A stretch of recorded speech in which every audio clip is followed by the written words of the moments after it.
Estas son las noticias de hoy para gente despierta. Deseamos que estén muy bien. Comenzamos con los titulares de hoy. Alerta alimentaria grave en España por almendras contaminadas. Estados Unidos elimina el mercurio de todas sus vacunas. La llegada inminente de robots domésticos inteligentes y sus implicaciones. El futuro ya está aquí, parece. EU invierte millones en una red hospitalaria ante una posible pandemia de gripe aviar. Trump declara una cruzada global por la cristiandad con foco en Nigeria. Tema delicado. Y un informe militar sugiere ensayos secretos de teleportación. ¿Perdón? ¿Teleportación? Sí, ciencia ficción, ¿o no? Madre mía, mucho sobre lo que pensar hoy, ¿eh? Vamos a desgranar cada una de estas cuestiones. Empezamos fuerte, sí, con esa alerta alimentaria que la Unión Europea ha calificado como grave. Afecta a almendras de España destinadas al consumo. El problema, una sustancia llamada aflatoxina B1. Exacto. Y ojo, que no es una sustancia cualquiera, ¿eh? La aflatoxina B1 la producen ciertos hongos, Aspergillus.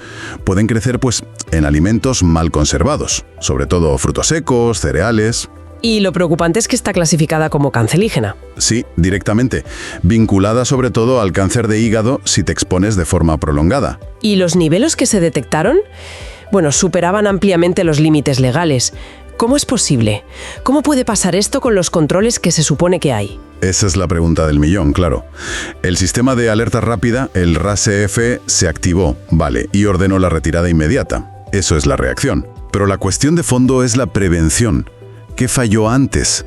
Pone sobre la mesa la responsabilidad de todos. Del productor, sí, pero también de los distribuidores, los que almacenan. Y los controles oficiales, claro. Y los organismos de control estatales, por supuesto. ¿Dónde estuvo el fallo en la cadena? Quizás damos por sentado que los controles son infalibles, pero esto, demuestra que puede haber grietas. Y te hace pensar, ¿no? ¿Cuántas otras alertas, quizá menos graves, ni nos enteramos? ¿Y qué pasa con los lotes que ya estaban fuera de España cuando saltó todo? Claro. Nos lleva a darle una vuelta hacia el sistema actual, tan enfocado en producir mucho y rápido, no sacrifica a veces la seguridad real por la eficiencia aparente. Es una reflexión un poco incómoda, ¿eh? Cambiemos de tercio, si te parece. Otro tema sanitario, pero ahora desde Estados Unidos. Sí, una noticia que ha tenido bastante repercusión.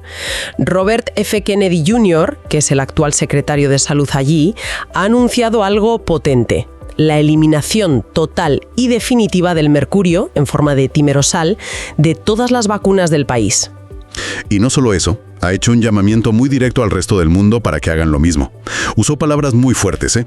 Dijo que había que garantizar que ningún niño estuviera expuesto a lo que él mismo llamó esta neurotoxina mortal. Neurotoxina mortal. ¿Que lo diga una autoridad sanitaria de ese nivel? Llama la atención como mínimo. Hay que recordar que el timerosal se usó durante décadas, era un conservante, sobre todo en los viales de dosis múltiples, para que no se contaminaran. Sí, yo recuerdo el debate que hubo durante años. Exacto.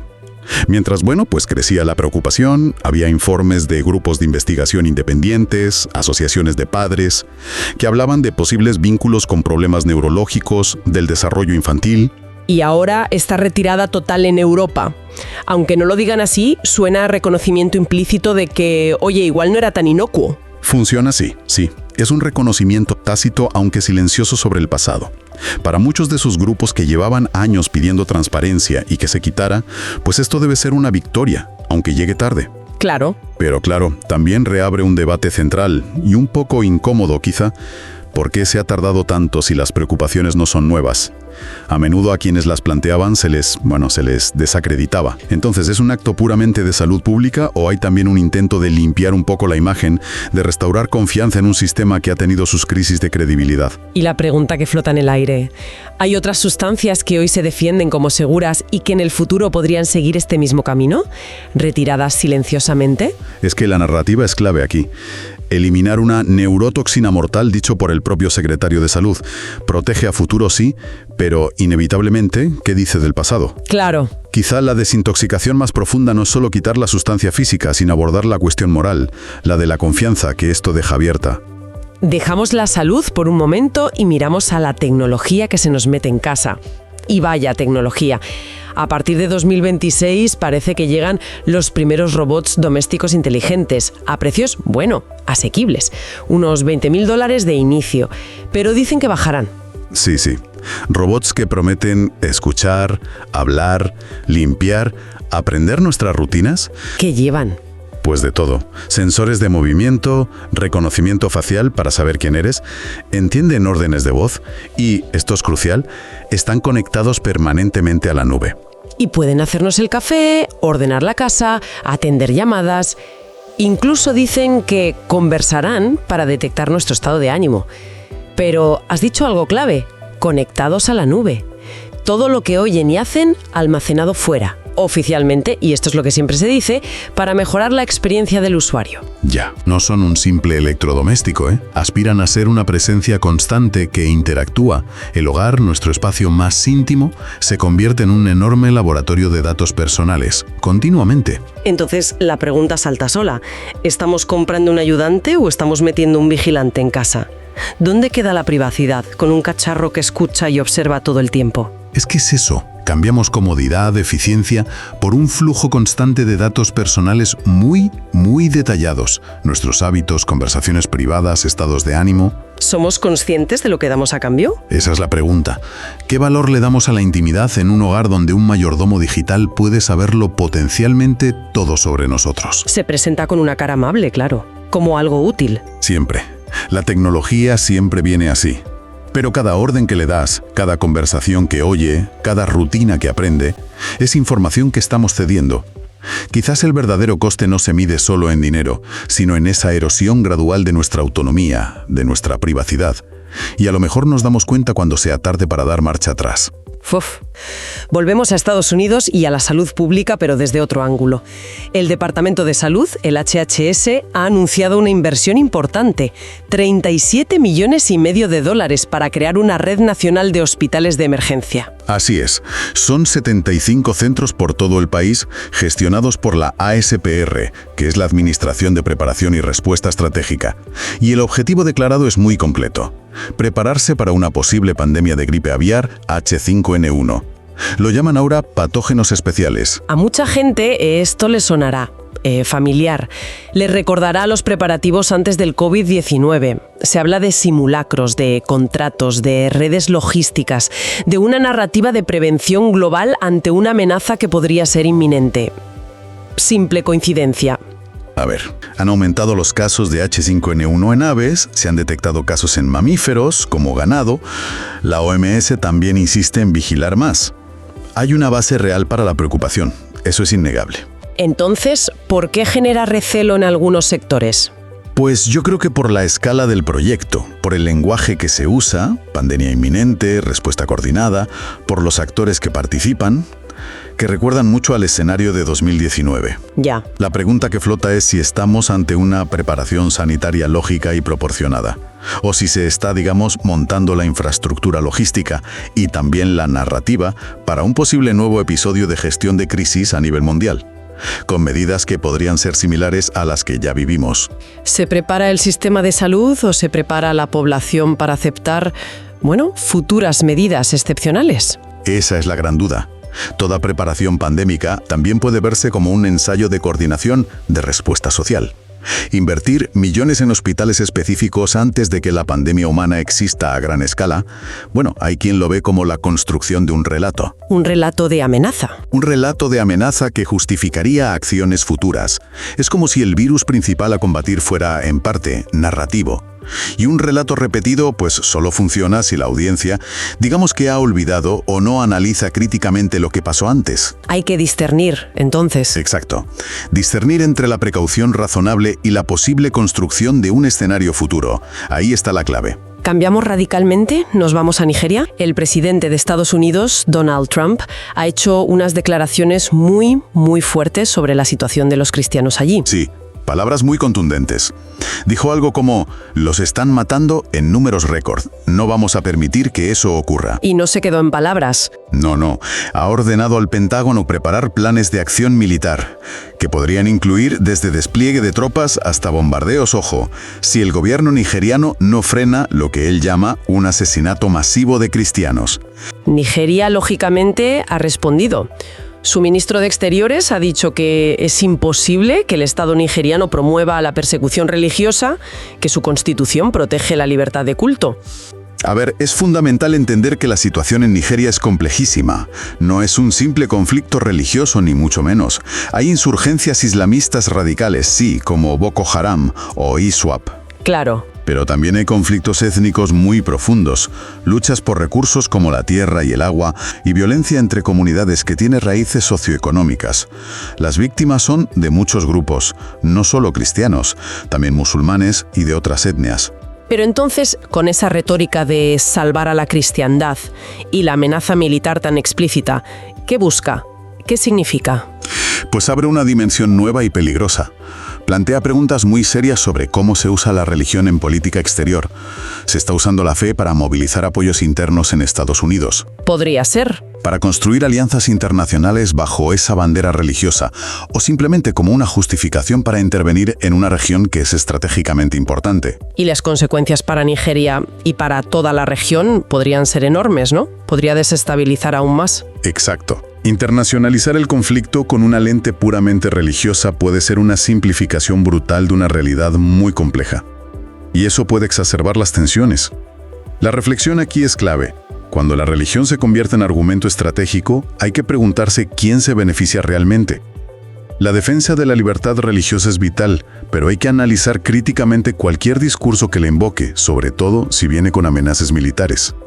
Hay que mirar más allá del titular, entender las raíces profundas. Complicado, sí. Y terminamos con una noticia que parece de película de ciencia ficción, aunque, quién sabe, un informe habla de posibles ensayos secretos de teletransportación. ¿Teletransportación? Habla de científicos y militares de alto rango participando en pruebas secretas en bases subterráneas. Se menciona Arizona. ¿Bases subterráneas? Sí. E incluso dice que había delegaciones extranjeras relacionadas con cooperación tecnológica. Madre mía. Bueno, el informe menciona como posibles indicios ciertos movimientos logísticos raros cerca de bases secretas y también el enorme presupuesto que se destina a proyectos clasificados de defensa cuántica. Ahí podría haber algo, quizás. Pero es verdad que la física cuántica sí explora fenómenos muy extraños, como el entrelazamiento cuántico. Esa conexión instantánea entre partículas da igual la distancia. Ya. La teleportación cuántica, pero de información, no de materia. Eso ya se hace en laboratorio, a pequeña escala. Ah, vale. Ahora, de ahí a mover objetos o personas, es un salto gigantesco, claro. Entonces, ¿qué tenemos? Un posible avance revolucionario que se mantiene oculto. Si algo así fuera posible, aunque sea remotamente, ¿por qué mantenerlo en secreto? Es que las implicaciones cambiarían el mundo. El control del transporte instantáneo, la manipulación del espacio-tiempo, las consecuencias energéticas, económicas, filosóficas y militares, por supuesto, serían inimaginables. Claro. La pregunta del secreto es pertinente. Se oculta para evitar el pánico, por la ventaja estratégica que daría. Cuando la ciencia más puntera se desarrolla detrás de muros de clasificación militar, lo que llamamos imposible quizá no desaparece, solo se vuelve inaccesible para el debate público. Tal vez el verdadero secreto no sea la tecnología en sí, sino quién tendría el poder de decidir cómo, cuándo y quién podría usarla, quién podría moverse entre esas posibles realidades que abriría. El control sobre el movimiento, incluso a niveles tan fundamentales, sigue siendo una cuestión de poder. Vaya repaso hemos hecho hoy. Almendras peligrosas, el mercurio fuera de las vacunas, robots que nos escuchan en casa, preparativos para pandemias, tensiones religiosas usadas políticamente y hasta teleportación. Sí, sí. Vivimos tiempos en que la información y la desinformación nos bombardean constantemente. Es un flujo continuo y a menudo contradictorio, ¿verdad? Nos llegan alertas sobre qué comer, qué temer, qué esperar del futuro. Y mientras, pues la vida cotidiana, la real, sigue ahí. Cuidar de los nuestros, tomarse un café tranquilo, intentar entender las noticias sin que nos abrume la confusión o la ansiedad. La clave no parece ser caer en la desconfianza total, porque eso al final te paraliza. Quizás es más bien recuperar el sentido común, ¿no? El criterio propio, no tragar con todo lo que nos dicen sin más. Totalmente de acuerdo. Antes de asumir una alerta como verdad absoluta, pues preguntar un poco. Antes de abrazar una nueva tecnología o una nueva norma sin pensar, darle una vuelta a las implicaciones reales. Parar un segundo. Exacto. Antes de reaccionar con miedo o con indignación a un titular impactante, hacer una pausa, buscar un poco de contexto, contrastar si se puede. Ese pequeño espacio de reflexión, de lucidez, es nuestra mejor defensa, creo yo. Estar preparados entonces. No es tanto acumular cosas o desconectarse del mundo, es más bien aprender a leer la realidad de una forma más crítica, más lúcida. Ser conscientes de lo que pasa, sí, por supuesto, pero sin dejarnos dominar por el relato que impera en cada momento, sea cual sea. Usar la cabeza, analizar, informarse, pero también escuchar un poco la intuición, nuestros valores. Encontrar ese equilibrio. Equilibrio entre la alerta y la calma. Eso es. Entre la información que nos llega y la sabiduría personal que tenemos que cultivar. Hasta aquí las noticias para gente despierta. Por favor, denle un me gusta a este vídeo para que ayude al despertar de más personas. Gracias por permanecer despiertos. Que tengan salud y mucha paz. Soy Alfredo de Mindalia.com. Hemos estado grabando el Congreso de Afectados por el Long COVID y las inoculaciones junto a grandes profesionales como el Dr. Luis de Benito, Eneko Landaburu, Eduardo Insignares, Fernando Rodríguez, Fran Parejo y Cristina Armas, entre otros. Médicos, biólogos y abogados que están alzando la voz con información que puede salvar vidas, pero que también es censurada en las grandes plataformas. Por eso te invito a que te sumes y seas miembro activo de MindaliaComunidad.com. Aquí puedes ver las conferencias completas sin censura de todo el Congreso. Recuerda, en MindaliaComunidad.com, porque la verdad necesita espacios donde siga viva.